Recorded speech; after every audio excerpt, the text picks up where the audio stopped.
Oke, Assalamualaikum warahmatullahi wabarakatuh. Perkenalkan, saya Dava Rehan Putra dengan NIM 22211070035.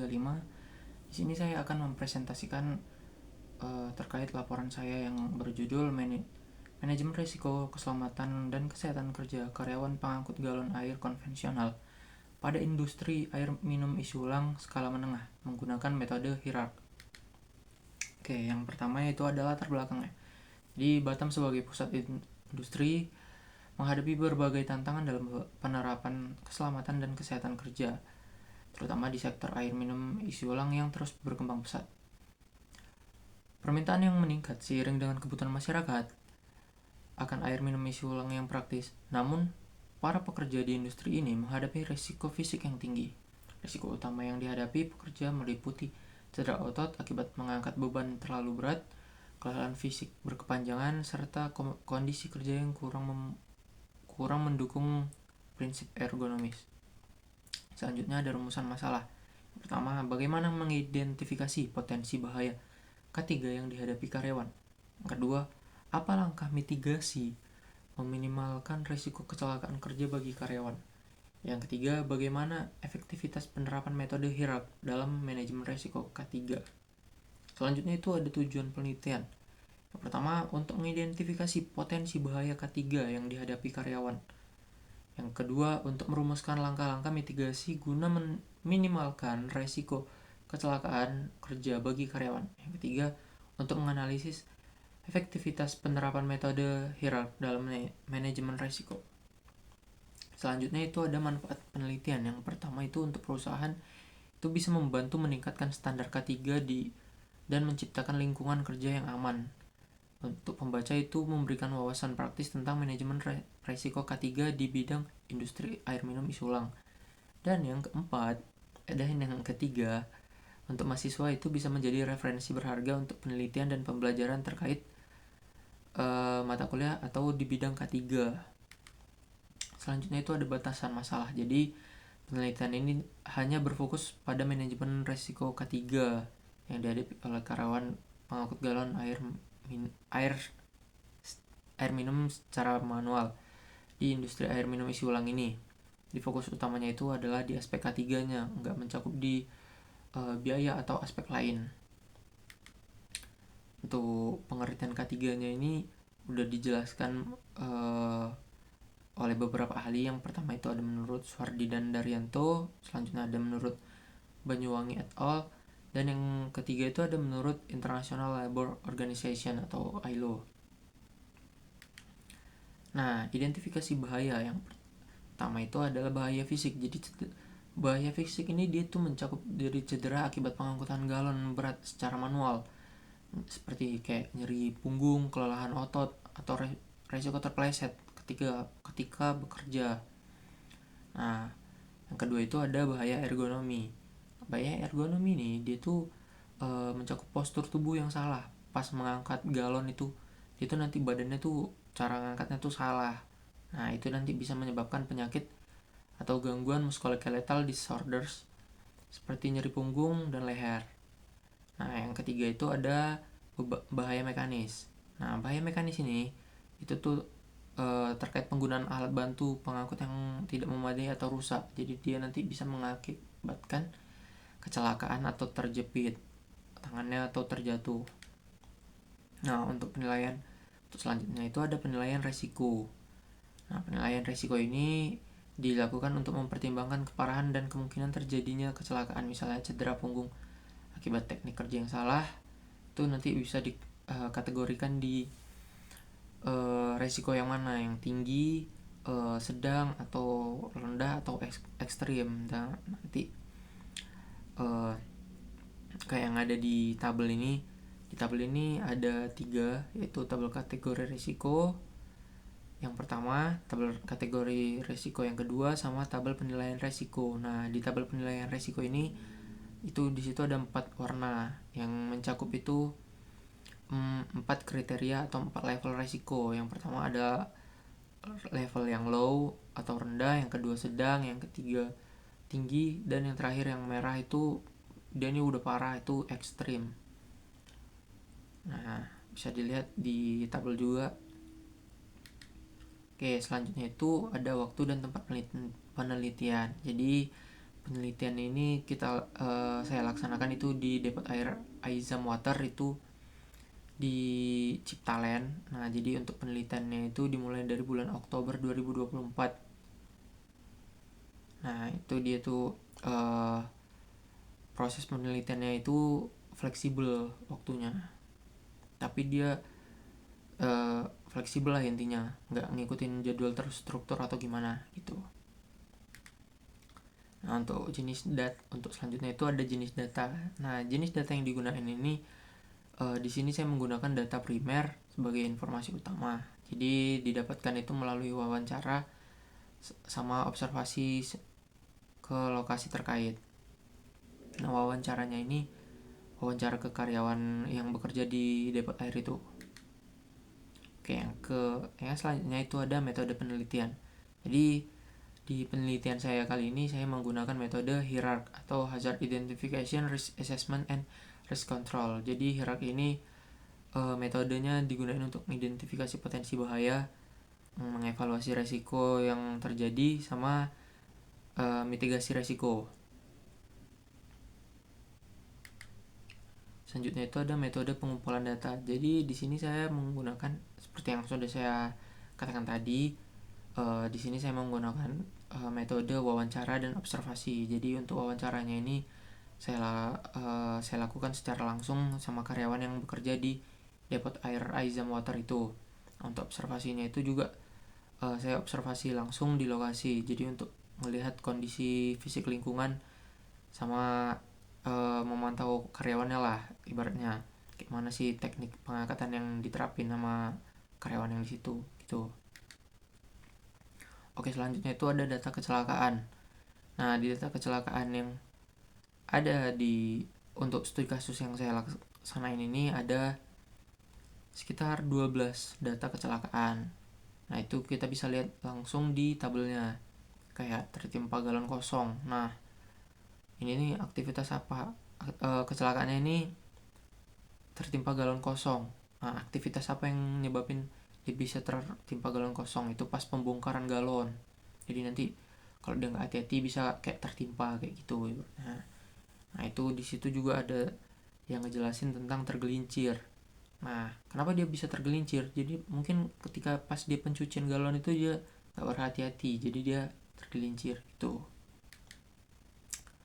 Oke, selanjutnya itu ada aktivitas pekerjaan. Nah, di sini tuh ada tahapan-tahapan aktivitas pekerjaan yang dilakuin sama karyawan yang di sana.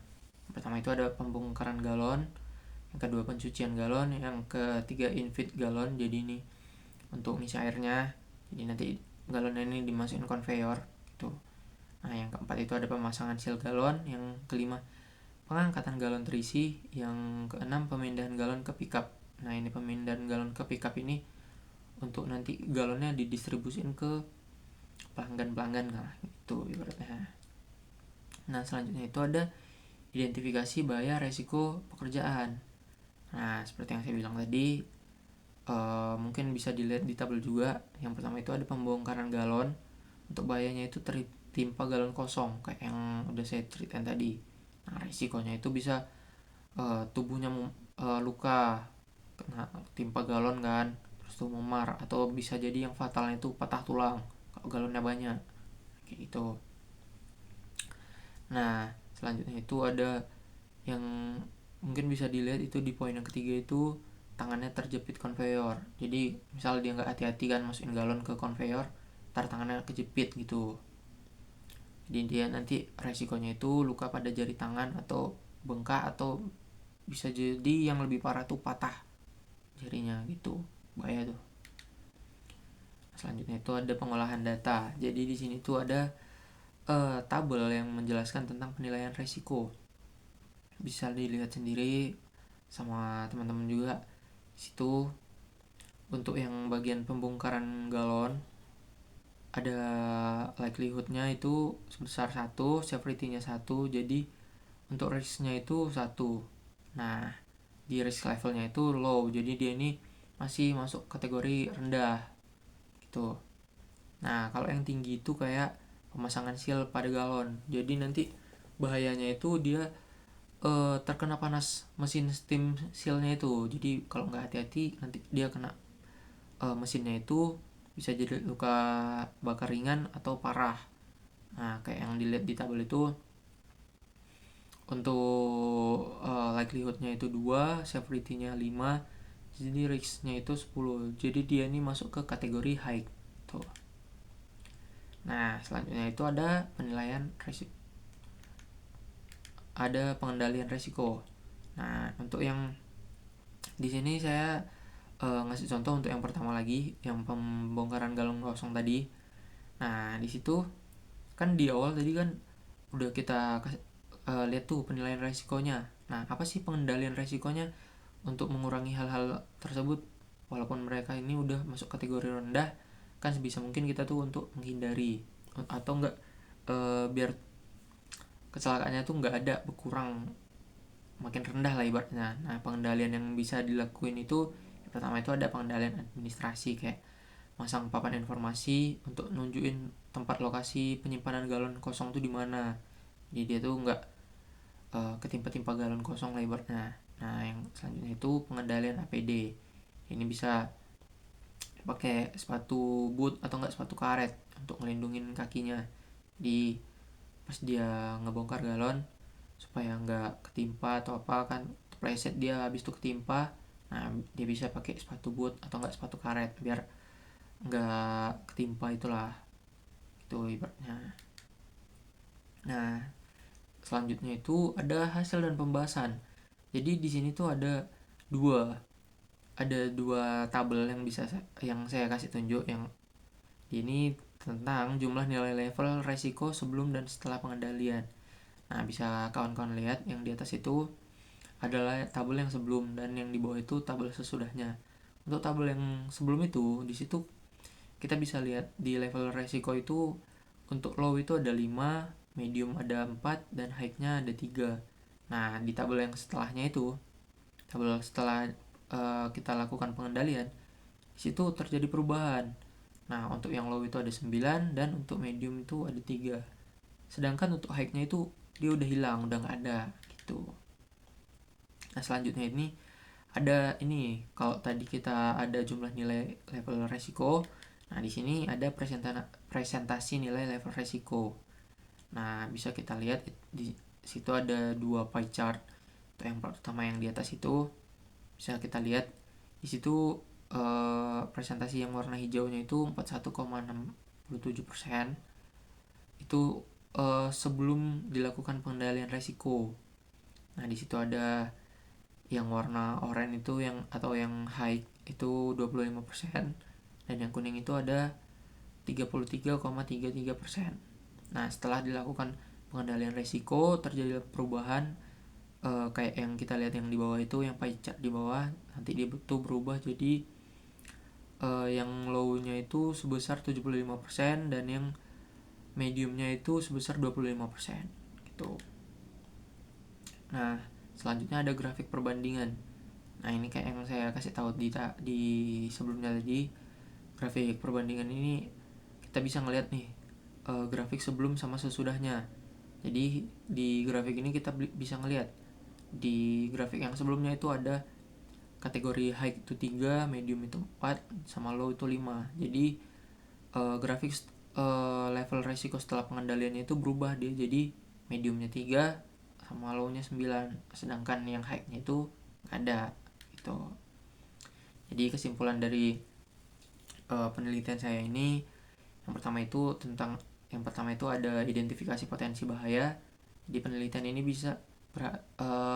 penelitian berhasil mengidentifikasi resiko psikologi letal dari pengangkatan galon terpleset di area licin dan paparan panas mesin. Yang kedua itu ada mitigasi resiko.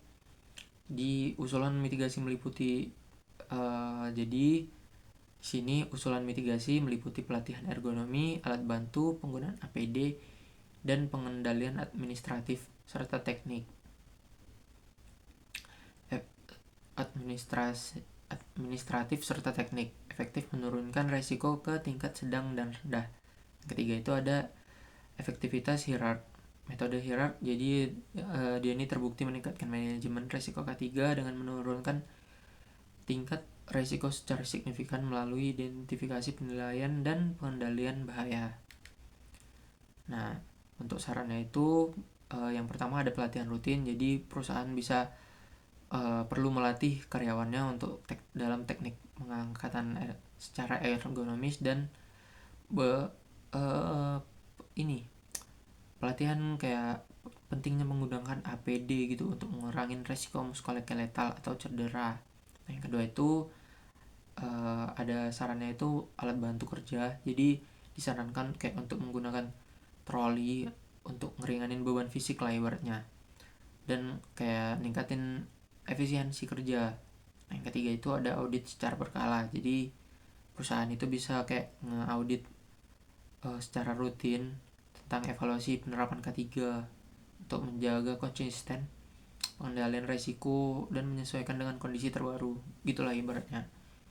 Jadi mungkin itu aja yang bisa saya sampaikan, kurang lebihnya mohon maaf. Assalamualaikum warahmatullahi wabarakatuh. Sekian, terima kasih.